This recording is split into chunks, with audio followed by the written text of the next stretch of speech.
Corrosion is a degradation of a material, typically metal, due to chemical reactions with its environment, such as oxidation.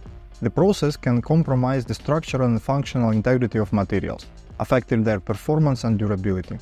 It occurs naturally and can be accelerated by environmental factors like humidity and salinity. Corrosion has significant implications, including reduced material lifespan, increased maintenance costs, and the potential of catastrophic failures. The most affected industries include petrochemical, automotive construction, and energy, where material durability and integrity are crucial for safety and operational environment.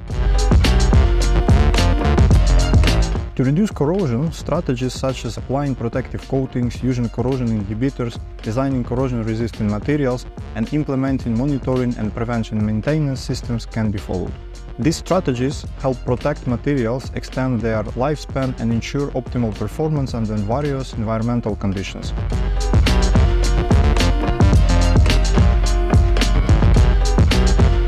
At CIC energiGUNE, we study interfacial chemical reactions. Particularly, we explore material stability and aging, identifying corrosion mechanism and mitigation strategies.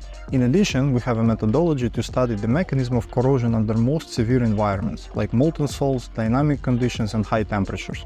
Follow us on social networks or contact us through our website to learn more about how we can help you.